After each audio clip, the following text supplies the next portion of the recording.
إلا الله محمد رسول الله لا إله إلا الله محمد رسول الله. السلام علیکم پیارے دوستو، بسم اللہ الرحمن الرحیم. شروع اللہ کے نام سے جو بڑا مہربان نہایت رحم کرنے والا ہے. ناظرین، امام مہدی علیہ السلام کا ظہور ان قریب ہونے والا ہے. آج کی ویڈیو میں ہم حالات حاضرہ اور مختلف پیشین گوئیوں کی مدد سے امام مہدی علیہ السلام کے ظہور پذیر ہونے کی نشانیاں آپ کو بتائیں گے، تاکہ ان نشانیوں کی مدد سے ہم امام مہدی علیہ السلام کو پہچان سکیں. کیونکہ اے روز کوئی نہ کوئی بدبخت خود کو امام مہدی علیہ السلام کے ہونے کا دعویٰ کرتا ہے. کبھی صدام حسین کو امام مہدی کہا گیا تو کبھی بھارت میں کوئی شخص خود کو امام مہدی علیہ السلام کہلواتا ہے، اور کبھی پاکستان میں کوئی خواب دیکھنے والا بندہ خود کو امام مہدی علیہ السلام کے طور پر پیش کرتا ہے. لیکن اس ویڈیو میں ہم آپ کو وہ ساری نشانیاں اور وہ سارے حالات حاضرہ بتائیں گے جس کی مدد سے ہم حقیقی امام مہدی علیہ السلام کو پہچان سکیں گے. ناظرین، مفتی ابو لبابہ شاہ منصور حفظ اللہ نے کتاب دجالیات میں حضرت دانیال علیہ السلام کی تختیوں کے حوالے سے لکھا ہے کہ یہودیوں کی ایک ریاست قائم ہوگی اور اس کے 50 سال بعد امام مہدی علیہ السلام کا ظہور ہوگا. ناظرین، آپ کو بتاتا چلوں کہ یہودیوں کی ریاست اسرائیل کو تصور کیا گیا ہے اور اسرائیل کی بنیاد 1946-47 میں ڈالی گئی، لیکن 1973 میں جا کر اقوام متحدہ نے ملک کی حیثیت سے تسلیم کیا اور اس کے جھنڈے کو بھی تسلیم کیا. تو حقیقی طور پر اسرائیل کی بنیاد ملک اور ریاست کی حیثیت سے 1973 میں سمجھی جائے گی.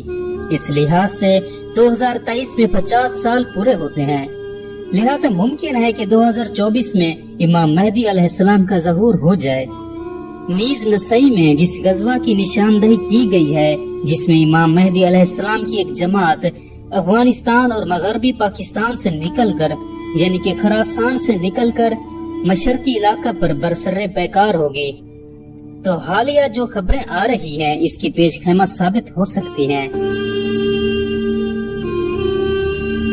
اب میں آپ کو بتاتا ہوں کہ دجال کے خروج کے آثار کون سے ہوں گے. ناظرین، قابل غور بات تو یہ بھی ہے کہ کورونا کا ڈرامہ بھی 2024 میں ختم کر دیا جائے گا. اس پر باقاعدہ میڈیا والوں نے ایک لمبی ڈیبیٹ کی ہے، اور ملک بھارت میں ہندو راشٹر کا آفیشیل اعلان بھی غالباً اسی سال ہوگا، اور اس سے ایک سال قبل یعنی 2023 میں ترکی پر سے پابندی بھی ہٹا لی جائے گی، جس کا واضح مطلب ہے کہ ترکی پر جنگ مسلط کر دی جائے گی، جس کے نتیجے میں قسطنطنیہ کفار کے قبضے میں جا سکتا ہے. اس کے علاوہ سعودی بادشاہ کی وفات کی یہ روایت رہی ہے کہ وہ عموماً 90 سال کے آس پاس فوت ہوتے ہیں، اور اس وقت موجودہ بادشاہ شاہ سلمان کی عمر 86 برس ہے. ممکن ہے کہ وہ 2024-25 تک 90 سال کے آس پاس ہوں گے، اور خلافت عثمانیہ کے سقوط کے 100 سال بھی 2023 تک پورے ہو رہے ہیں. ناظرین، اس کے علاوہ ایک عرب عالم ہیں شیخ صادق المغلث المرانی، انہوں نے سن 2024 کے قریب ہی ظہور مہدی کی بات کہی ہے. تو نتیجہ یہ نکلا کہ امام مہدی علیہ السلام کے ظہور کے لحاظ سے یہ 2 سال یعنی 2024 اور 2025 کافی اہم ہیں. ایک بڑی فکر والی بات یہ بھی ہے کہ امت کے مختلف قسم کے گروہ امام مہدی علیہ السلام کو تلاش بھی کر رہے ہیں. اس کے علاوہ جہادی تنظیموں کے لیڈر اس وقت بڑے فکر مند ہیں کہ امام مہدی علیہ السلام کی قیادت میں ساری دنیا میں جہاد شروع کیا جائے، اور وہ اس کے لیے امام مہدی علیہ السلام کی تلاش میں ہیں.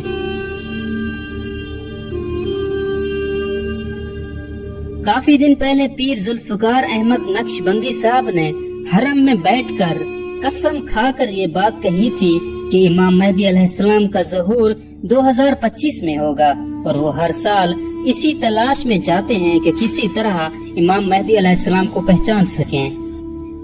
اس کے علاوہ مولانا سجاد نعمانی ایک دن اپنے بیان میں بتا رہے تھے کہ اللہ نے دجال کے فتنوں کا ذکر سورہ کہف میں کیا ہے، اور سورہ کہف 15ویں پارے کے نصف سے شروع ہوتی ہے. इससे मालूम हुआ है कि दज्जाल के खरूज 15वीं सदी की निस्फ पर होगा।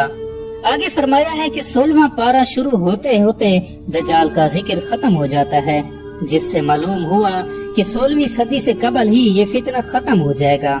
और उन्होंने अपने बयान में ये भी फरमाया कि अल्लाह ताला ने दज्जाल के जिक्र से पहले बनी इसराइल का जिक्र किया है, जिससे ये मालूम होता है कि ये लोग इससे पहले काफी उरूज पर होंगे।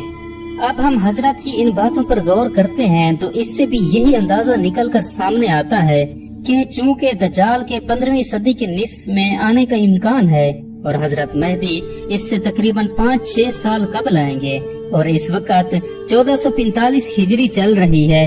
5-6 साल कबल मतलब 1445-46 हिजरी, जो अंग्रेजी साल के हिसाब से 2024 और 25 बनते हैं।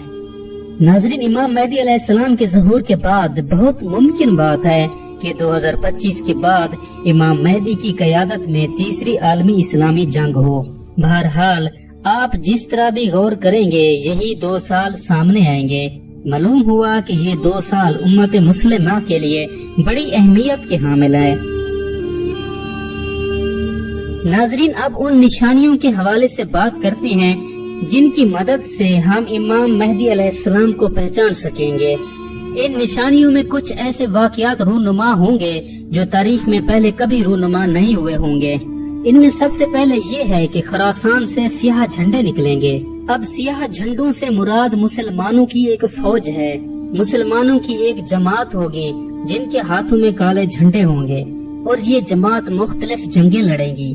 ये जमात गज़वा हिंद लड़ेगी, फिर हिंदुस्तान में हिंदुओं का कत्लेआम होगा, फिर हिंदुस्तान में दीन के बदखाह लोगों का कत्लेआम होगा, जैसे कि गुस्ताख और लानती कादियानी वगैरह। इसके बाद तीसरी जंग अजीम शुरू होगी, फिर कुस्तुनतुनिया मुसलमानों के हाथों से निकल जाएगा, फिर सुफियानी का ज़हूर होगा, और इसके बाद हजरत इमाम मेहदी अलैहिस्सलाम का ज़हूर होगा। फिर सुफियानी का लश्कर हजरत इमाम मेहदी अलैहिस्सलाम से लड़ने चलेगा तो मक्का मदीना के दरमियान मकाम बैज़ा पर जमीन में धंसा दिया जाएगा। फिर बनु कलब का लश्कर इमाम मेहदी के हाथों शिकस्त खाएगा, जिसको लूटने का हुक्म रसूलुल्लाह सल्लल्लाहु अलैहि वसल्लम ने दिया है। फिर मशरक से सियाह झंडे अरब की तरफ तूफान बनकर उठेंगे।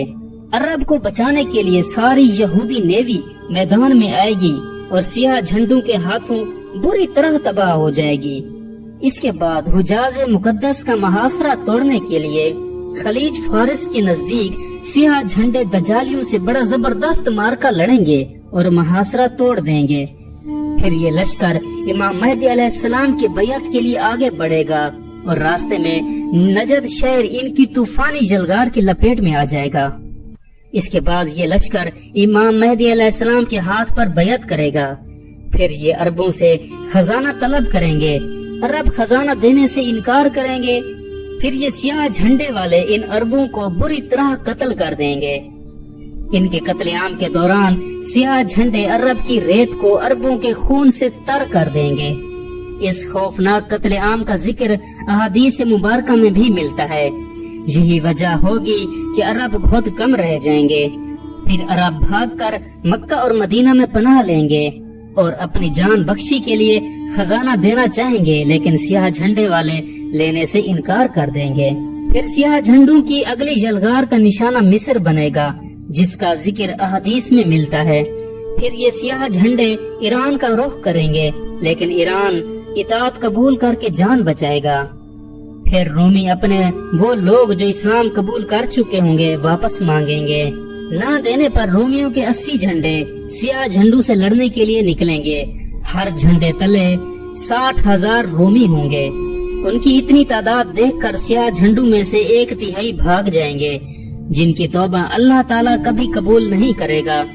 पहले दिन मुसलमान एक जमात को लड़ने के लिए भेजेंगे, सारी जमात शाम तक शहीद हो जाएगी। फिर चौथे दिन तमाम अहले इस्लाम जो कि सियाह झंडे वाले ही होंगे मिलकर रोमियों पर हमला आवर होंगे। फिर वो ऐसी जंग करेंगे कि तारीख इंसानी में पहले किसी कौम ने ऐसी जंग नहीं की होगी, या फिर वो ऐसी जंग होगी कि पहले कभी ना लड़ी गई होगी। फिर अल्लाह ताला रोमियों पर शिकस्त मुसल्लत कर देगा। फिर मुसलमान यानी सियाह झंडे इनका कत्लेआम करेंगे, यहाँ तक कि रूमियों की लाशों के पहलू से एक परिंदा उड़ेगा और वो उड़ता उड़ता मर जाएगा, लेकिन लाशों के समंदर को पार ना कर सकेगा, और वो मर कर गिरेगा भी तो एक लाश पर गिरेगा। इस जंग के बाद आधे से ज्यादा लश्कर आर्मीनिया की तरफ जाएगा। सियाह झंडे आर्मीनिया पर आंधी तूफान और बला बनकर नाजिल होंगे और आर्मीनिया को वो तबाही देखनी पड़ेगी जिसके सामने बाबिलो नैनवा और बगदाद के किस्से भी सच हैं। इसका जिक्र हदीस मुबारक में भी मिलेगा। अब लश्कर वहाँ से होता हुआ इमाम महदी अलैहिस्सलाम से मिलकर कस्तंतुनिया का मुहासरा कर लेगा। अल्लाह ताला सियाह झंडों की जिहाद का सिला ये देगा कि उनके नारों से ही कस्तंतुनिया फतह हो जाएगा। फिर सियाह झंडों का कुछ लश्कर यूरोप की तरफ निकलेगा और जब ये यूरोप की दहलीज पर पहुंचेगा तो पूरे यूरोप में कोहराम मच जाएगा। लेकिन यहीं पे ये खबर भी पहुंच जाएगी कि दज्जाल निकल आया है। फिर ये लश्कर वहाँ से इंतहाई तेजी से वापस आएगा, उनकी रफ्तार इंतहाई तेज होगी। अहदीस मुबारक के मुताबिक ये बड़ा ही सख्त इम्तिहान होगा, इंतहाई सख्त वक्त होगा। जो कोई थोड़ा आराम का वक्त निकालने में कामयाब होगा वही ताकतवर तस्वुर किया जाएगा। आते ही अरब में वो रूमी जो दज्जाल से मिले होंगे उन पर 3 जगहों से शब खून मारेंगे और इनमें से कोई भी बचकर वापस न जाएगा। फिर मुसलमान देखेंगे कि हजरत ईसा अलैहिस्सलाम तशरीफ लाएंगे और दज्जाल उन्हें देखकर पानी में नमक की तरह पिघलेगा। फिर दज्जाल वहाँ से भागेगा और मकाम लद पर हजरत ईसा अलैहिस्सलाम के हाथों कत्ल हो जाएगा। फिर यहूदियों का सियाह झंडे वाले कत्लेआम करेंगे। यही वक्त होगा जब मोमिनीन मशरिक से लेकर मगरिब तक फतूहात के झंडे लहरा रहे होंगे और अल्लाह ने सूरत बनी इसराइल में जो वादा फरमाया था पूरा होगा, यानी कुफ्र सरकशी करने वाली कोई भी बस्ती ऐसी नहीं होगी जिसे हम रोजे क़यामत से कबल ही तबाह बर्बाद ना कर दें। फिर हजरत ईसा अलैहिस्सलाम को हुक्म होगा कि वो कोह तूर पर जाकर कला बंद हो जाएं। इसके बाद याजूज मजूज निकलकर फितने अजीम फैलाएंगे। अल्लाह ताला इन पर अपना कहर नाजिल करेगा और उन पर नफा नामी कीड़ा नाजिल करेगा और वो इस कीड़े के हमले से हलाक हो जाएंगे। फिर 7 साल तक मुसलमान अमन व अमान से रहेंगे। अमन इतना ज्यादा होगा कि बच्चा शेर को भी भगा देगा। इसके बाद जिहाद खत्म हो जाएगा, तलवारें दरांतियां बन जाएंगी, शैतानियत तबाह हो चुकी होगी और शैतान को जो क़यामत तक मोहलत दी थी वो भी खत्म हो चुकी होगी। फिर एक नरम हवा चलेगी जिससे दुनिया में इस्लाम खत्म हो जाएगा। अब हबशी दुनिया पर हुकूमत करेंगे और नफ्स की हुक्मरानी होगी। एक हबशी टेढ़ी पिंडली वाला, नीली आंखों वाला खाना काबा को गिराकर पत्थर समंदर में फेंक देगा और गिलाफ काबा जला देगा और खजाना घर ले जाएगा। फिर कयामत मरला वार शुरू होगी और तुम्हारे रब के वादे का वक्त आ जाएगा। नाजरीन, फितने दज्जाल बहुत सख्त होगा। इससे हिफाजत के लिए हर जुमा के रोज सूरह कहफ की तिलावत लाजमी करें।